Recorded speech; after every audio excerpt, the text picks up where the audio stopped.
Hi folks, this is Dr. Rob Cyrus, the Carb Addiction Doc, telling it as it is, at least inside my own head. Happy for you to argue with me, because this is going to be a controversial topic. It's about artificial sweeteners. Remember, my population, the people that I mostly help in practice, are drug addicts, carbohydrate addicts, and they're addicted to sugar and starch. Some people have that sweet tooth, some people prefer the more savory carbohydrate, the complex starches. But as you're taking care of addiction, sometimes as we move away from our drug of choice, a replacement helps us in that transition. Nobody in their right mind would deny someone who's desperately trying to quit smoking and who's failed and relapsed, nobody would mind prescribing a nicotine patch or possibly even Chantix to help them to quit smoking. Those are tools that we use in the transition. They're not going to be on that nicotine patch forever. They're not going to be on the Chantix forever. But if it successfully helps them to get rid of smoking or vaping or whatever it is, and vaping is not a good substitute for people trying to quit smoking. It is smoking in a different form. Be that as it may, we can argue about that ad nauseum. But too many kids at our high schools, between 30 and 50%, are starting to vape from nothing. It's very dangerous. Be that as it may, nicotine products are useful if you're going to quit smoking, but don't use them if you've never smoked before. Or don't get stranded in the world of nicotine supplementation. That's a terrible place to be because you don't fix yourself. Same thing with methadone or Suboxone. Those are drugs that we use to help people with heroin addiction. Nobody in their right mind would deprive a heroin addict saying, no, you've got to go cold turkey. Well, the way I see artificial sweeteners is exactly the same way. I would much rather one of my patients drink a Fresca or a Diet Coke than a Coke. And if you need to drink that artificial sweetener, move down that road. Use the artificial sweetener as a substitute for real sugar, but preferably over time move on. The place that I disagree with the use of artificial sweeteners is in what I call keto lookalikes. I've got a whole video on lookalikes. But don't be making almond flour or coconut flour or throwing a bunch of artificial sweeteners in dessert that you're making, because the concept there is the fallacy.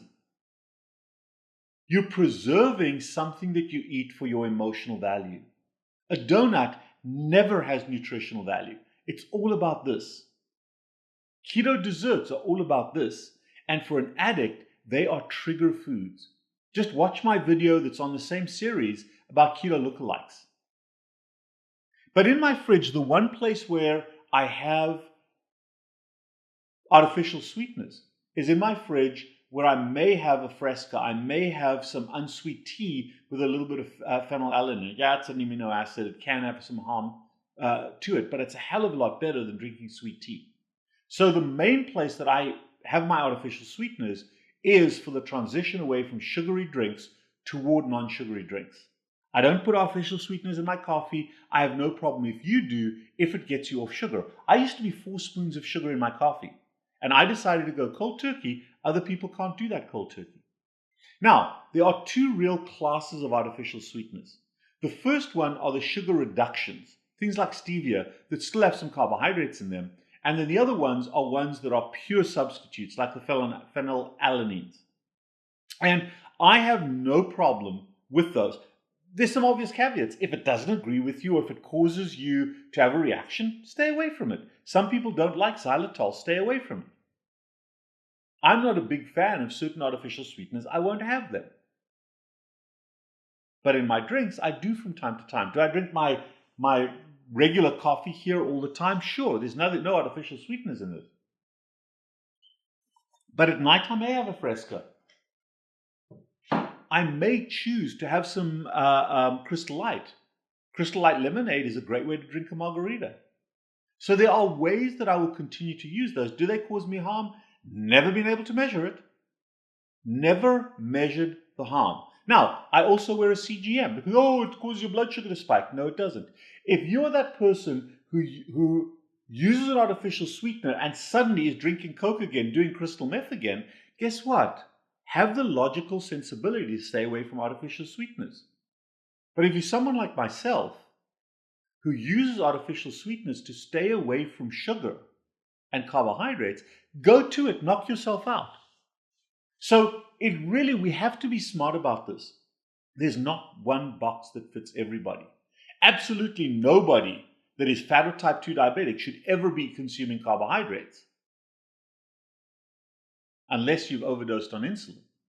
But the artificial sweeteners, if they're an adequate substitute for that sugar, knock yourself out. In the addiction model, it's absolutely fine. And if you're diabetic and you're worried about your blood sugars going up, I can assure you that they do not go up with the non-sugar containing, non-carbohydrate containing artificial sweeteners, whether it's monk fruit or whatever it may be. Do not be a purist about things that do not have to be pure. The issue is sugar. Don't be that evangelical zealot that, oh, this thing's terrible. If you want to be that person, be that for yourself. But if sugar is something that helps an obese or a diabetic person not to do sugar, knock yourself out. Be pragmatic, be practical about this approach. Don't be that person that says, you've got to stop using heroin, go cold turkey. You're going to have plenty of relapses and you're going to have plenty of deaths. In the carbohydrate addiction management system, it's all about getting rid of carbohydrates. What you do beyond that is less important than not doing sugar and starch. I don't care what an alcoholic drinks as long as it's not alcohol. I care that an opioid addict does not use raw opioids. That's the key. That's the key to addiction management. It's a tool along the way, and that's where artificial sweeteners fit in. I know that I'm going to get a lot of flack for this, but having been in the trenches for such a long time, there are plenty of addicts who are stable on the artificial sweeteners, and I've never met a human being, there are no studies, there are 0 studies that report massive toxicity or harm from artificial sweeteners.